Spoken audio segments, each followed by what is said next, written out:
I'm going to spend the next 8-9 minutes talking about maybe the two greatest athletes in America, and I'm going to start my show with baseball.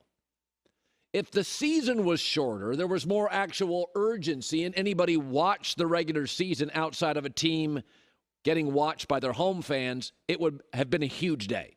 Yesterday was the greatest single day for any baseball player ever. It really was. Let's start with this. Generally, I don't know, let's go with always in the history of baseball. If you threw a shutout in a Major League Baseball game, in the summer heat in America, the hottest we've ever been, over 100 pitches, heavy uniform on, Major League hitters, complete game, one hit shutout, you would be gassed, fried, done.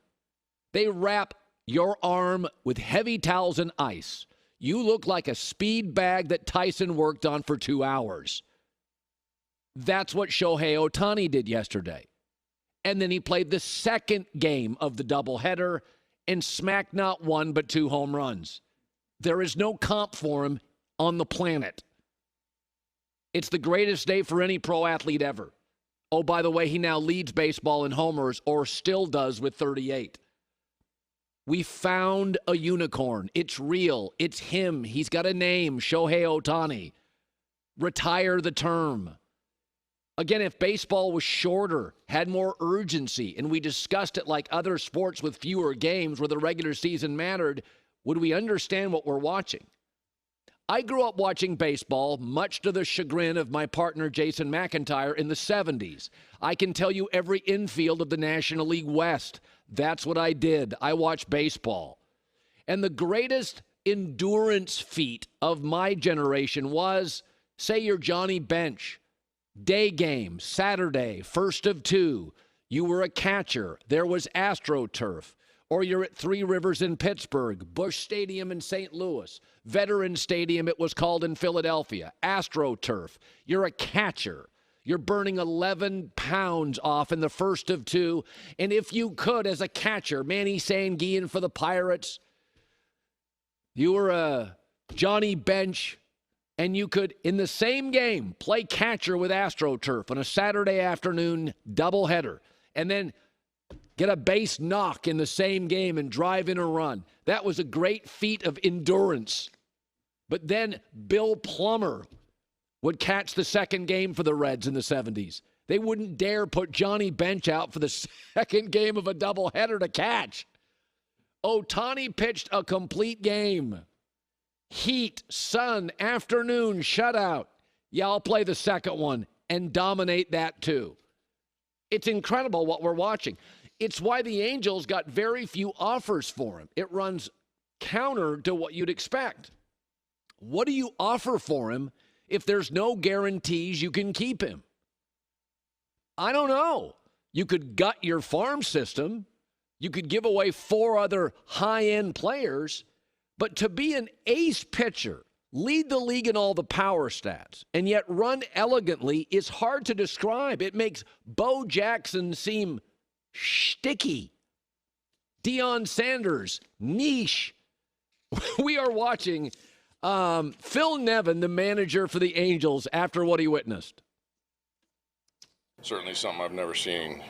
I'm not sure at any level. We tried to not to take for granted what we have in him.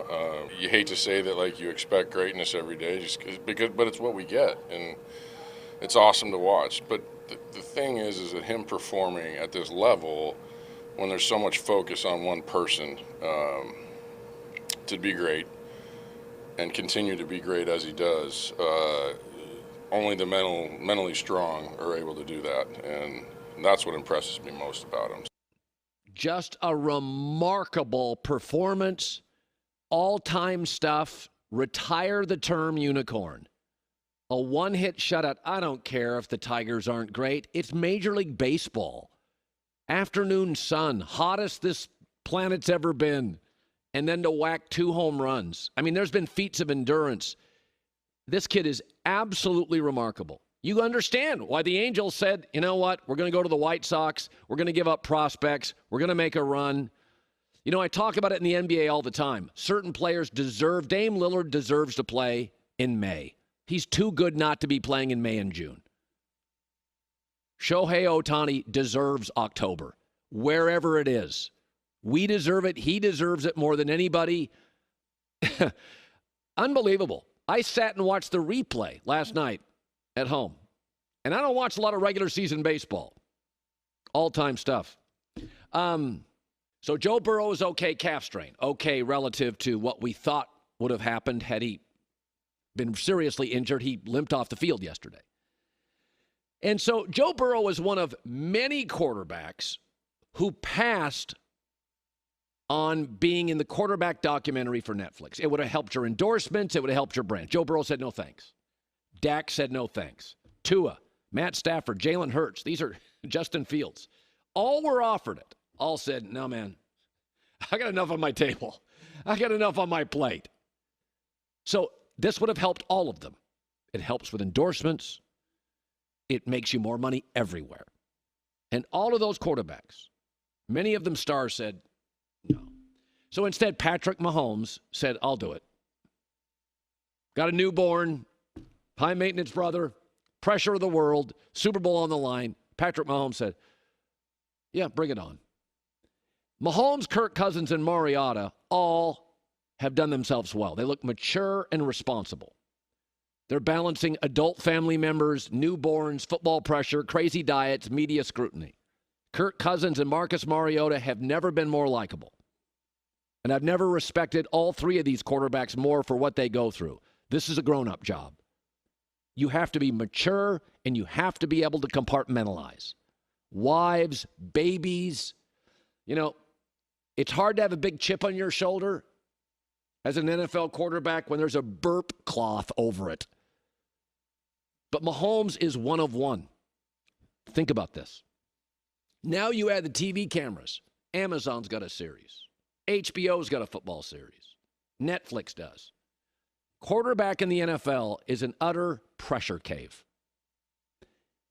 One of the last 14 teams that have been on HBO's Hard Knocks, one of 14 won a playoff game. One of 5 in the Amazon series, All or Nothing. One of 5, I think it was Arizona, won a playoff game. So that's 2 of 19. Even in the Netflix series, Kirk Cousins' season ended in disappointing fashion, and Marcus Mariota got benched. And then there's Mahomes. TV cameras hovering, newborn, challenging brother, playing with 9 or 10 rookies, scrutiny of the world, most talked about football player on the earth, won the Super Bowl. Even Tom Brady needed control. Brady controlled his documentary. Tom Brady, off season, flies his receivers to him. Tom needed and sought control. Peyton Manning, much respect. He would be the first to tell you, sought control. Mahomes, bring it on. His game is his personality. Loose, can take anything you throw at him, but strangely under control. Watching Mahomes on Netflix and all the things around him being thrown at him, never loses his cool, rolls with the punches, compartmentalizes. It makes him even more impressive. Think of all the quarterbacks, the great ones, the Staffords, the Joe Burrows, Dak Prescott. Dak said, man, I got enough on my plate. We get enough scrutiny here. I'm going to pass on this. Mahomes is like, yeah, I'm the most scrutinized guy in the league. Bring it on. Super Bowl in the AFC and one of the league's toughest divisions. I said this years ago. I think I was talking about Kobe Bryant or Michael Jordan, is sometimes we just don't understand how great the great ones are and how much better they are than either other pro athletes. So think about how great you have to be a pro athlete. Nobody in my county was ever a great pro athlete. I had a few people in my county make the pros, but nobody in my entire county that I grew up in, Washington State, Grace Harbor, ever was a great pro athlete. A couple of people made the pros. Most of you never have had a family member, a cousin, or anybody you know really make a pro league. And when you've ever seen a pro athlete, I went to high school basketball tournaments and high school football games where I saw somebody that was a pro athlete. I saw Cedric Irvin play in a high school football game in Florida. I saw it when I was down in Tampa. I saw a couple of people that would become pro athletes. They were dominant.